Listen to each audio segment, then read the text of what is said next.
Ya, baik. Assalamualaikum warahmatullahi wabarakatuh. Selamat pagi, siang, sore, atau malam kepada Pak Arnas dan semua yang menonton.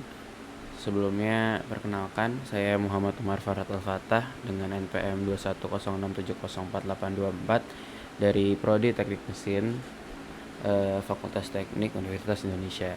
Pada kesempatan kali ini, saya akan memaparkan sedikit tentang visualisasi dan pemodelan mesin. Oke, langsung saja kita masuk ke materinya. Peran dan penerapan visualisasi dan pemodelan mesin. Untuk pembahasan yang akan kita bahas pada hari ini, yang pertama adalah pendahuluan, lalu ada perkembangannya, peranannya di kehidupan sehari-hari, dan terakhir pengaplikasiannya. Untuk yang pertama, pendahuluannya. Oke. Teknik mesin sendiri adalah bidang dalam dunia teknik yang memiliki fokus keilmuan yang cukup luas, mulai dari matematika, sains, mekanika benda padat, perancangan, teknik thermal fluida, manufaktur, bahan, mekatronika, komputer, bahkan sampai komunikasi teknik. Nah, penggunaan keilmuan tersebut juga sebagai dasar dalam membuat suatu rancangan mekanik oleh para insinyur.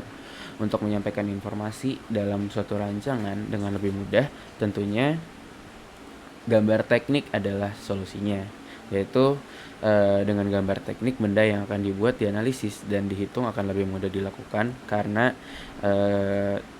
terlihat secara visual. Nah, secara definisi, visualisasi ini adalah metode untuk mentransformasikan simbol menjadi bentuk geometrik menggunakan teknologi komputer. Dengan pengertian tersebut, dapat dikatakan bahwa visualisasi ini merupakan salah satu metode yang sangat baik dalam menampilkan data. Lalu selain visualisasi, di dunia teknik juga ada istilah pemodelan. Nah, pemodelan itu adalah representasi bentuk nyata dari suatu keterhubungan antar elemen yang membentuk suatu kesatuan. Oke, seiring perkembangan zaman, ilmu pengetahuan serta teknologi visualisasi dan pemodelan memiliki peranan yang sangat penting, karena dari visualisasi dan pemodelan, rancangan yang dibuat oleh orang-orang hebat dunia bisa jadi kenyataan sampai bisa digunakan manusia dan sangat bermanfaat. Lalu apalagi di zaman sekarang ini yang sudah sangat banyak teknologi yang berkembang, sangat mudah pengaplikasiannya, sangat mudah penggunaannya, dan sangat mudah perkembangannya, seperti itu. Lalu untuk terus selanjutnya ada manfaat visualisasi dan pemodelan. Sebenarnya ada beberapa manfaat yang sangat berguna saat mengaplikasikan visualisasi dan pemodelan ini.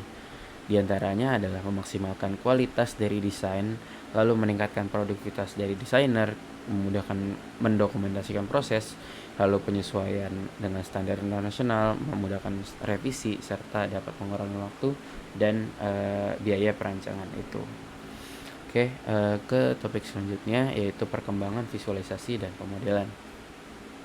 Pada awalnya, visualisasi dan pemodelan ini dimulai dari abad pertengahan, yaitu dari aplikasi ilmu mekanika. Yang pertama dari karya Archimedes, Heron Alexandria, yaitu pencipta mesin pertama. Lalu ada Zhang Heng, dari jam air dirubah ke seismometer dan majun dengan roda gigi diferensialnya. Lalu lanjut ke abad 15 sampai abad 17, yaitu karya Leonardo da Vinci yang disketsakan. Lalu ada Sir Isaac Newton yang menemukan juga ketiga hukum Newton tentang gerak. Lalu ada lanjut ke abad 19 atau era evolusi industri dengan perkembangan peralatan mesin yang dibantu dengan ilmu manufaktur, dan ada perancangan desain mesin tersebut banyak dibuat, sehingga perkembangan visualisasi dan pemodelan terutama mesin ini sangat-sangat berkembang pada era itu. Dan tentunya saat ini yaitu era modern. Perkembangan era modern ini sudah sangat mudah melakukan visualisasi dan pemodelan karena ada banyak bantuan teknologi yang lebih canggih dan lebih presisi, sehingga memudahkan para insinyur dan para pelaku teknik lainnya dalam melakukan visualisasi dan pemodelan ini. Oke, selanjutnya adalah peran dan penerapan visualisasi dalam pemodelan. Yang pertama itu seperti yang tadi sudah dibahas, peningkatan kualitas desain.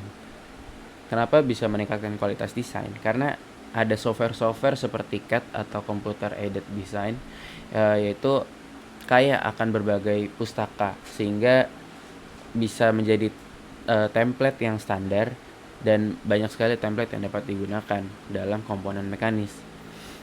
Selanjutnya, peningkatan produktivitas. Karena seperti software CAD tadi atau computer aided design tadi juga dapat mengurangi bagian desain yang membosankan atau masih manual dibentuknya dan membantu dalam visualisasi yang lebih baik dari komponen mekanis dalam 3D pada tahap paling awal. Hal ini juga sangat berguna untuk melakukan perubahan secara instan karena tinggal merubahnya dengan beberapa klik saja. Lalu ada kemudahan proses dalam dokumentasinya. Tentunya dokumentasi ini sangat penting ya. Dan dengan kemudahan ini, dokumentasi bisa berdiri secara konsisten, rinci, dan menonjol. Lalu menjaga kesesuaian dan standar dengan standar nasional. Nah, dari standar yang diluncurkan oleh ISO ini telah merilis daftar standar dan lengkap dari proses CAD atau CAD ya. Salah satu tujuan utama adalah untuk membangun konsistensi, kompatibilitas, dan keamanan dalam proses penyusunannya. Selanjutnya ada kemudahan dalam revisi desain seperti yang tadi sudah dikatakan bahwa dengan menggunakan aplikasi-aplikasi atau software CAD seperti ini sangat mudah untuk menghilangkan gambar yang ingin kita hilangkan dibanding dengan menggambar manual seperti zaman dahulu. Hal itu mengurangi biaya desain dan waktu. Dengan menggunakan platform pemodelan CAD ini sangat mendukung template standar dan tata letak desain bawaan yang signifikan membantu insinyur mesin untuk tidak memulai dari awal setiap kali membuat desain baru, sehingga sangat memangkas biaya dan waktu yang bisa dipotong dengan keefektifan ini. Dan yang terakhir adalah pengarusipan visualisasi. Nah, pemodelan CAD dan 3D ini dapat menyimpan semua proyek, desain, dan pekerjaan insinyur secara efektif untuk referensi dan akses yang lebih lanjut untuk kedepannya. Dan selanjutnya adalah pengaplikasian visualisasi dan pemodelan dalam teknik mesin sendiri. Dan seperti yang tadi sudah dibahas juga, yang pertama itu dari sejarahnya. Dalam sejarahnya, visualisasi dan pemodelan ini ada karena diawali dari dunia teknik mesin yang diaplikasikan dalam banyak bidang yang dinaungi teknik mesin ini sendiri. Pengaplikasian visualisasi dan pemodelan dalam teknik mesin sangat banyak digunakan di dalam industri manufaktur, mulai dari perancangan model, simulasi model, sampai akhir dari model tersebut ditetapkan. Nah, dengan penggunaan teknologi dan ilmu pengetahuan yang ada saat ini, sangat mudah dalam merancang sesuatu yang akan bisa digunakan nantinya. Lalu penggunaan pengaplikasian visualisasi dan pemodelan ini juga bisa dijadikan alat untuk meningkatkan kemampuan atau kualitas dari suatu rancangan atau produk menjadi lebih efisien atau lebih baik dari sebelumnya dari segi apapun itu yang ingin kita tingkatkan. Dan pemodelan ini merupakan cara penyampaian informasi dengan seluruh komponen yang memengaruhinya itu diperhitungkan dan dipertimbangkan sebagai bahan yang bisa dipelajari untuk bisa dimaksimalkan lagi potensinya, sehingga visualisasi dan pemodelan ini sangat-sangat terpakai dalam penyampaian informasi sehingga tidak ada kesalahan dalam produksi ataupun perancangan dan sebagainya. Dan dalam dan penerapannya di kuliah, terutama di jurusan teknik mesin yang sedang saya jalani ini, kita bisa mendapatkan ilmu pengetahuan visualisasi dan pemodelan teknik mesin ini dari mata kuliah yang diadakan di jurusan ini. Dipelajari juga beberapa software atau aplikasi yang mendukung kemampuan visualisasi dan pemodelan mesin seperti AutoCAD, Inventor, dan sebagainya. Lalu aplikasi-aplikasi tersebut tentunya sangat berguna dalam merancang, menggabungkan, meningkatkan potensi yang bisa dicapai dari suatu rancangan. Nah, oleh karena itu, hal ini sudah sangat sesuai dengan core kompetensi yang diharapkan dimiliki dari lulusan-lulusan teknik mesin nantinya. Dan selain itu, dengan memahami visualisasi dan pemodelan mesin ini, pastinya kemampuan berpikir dari mahasiswa dan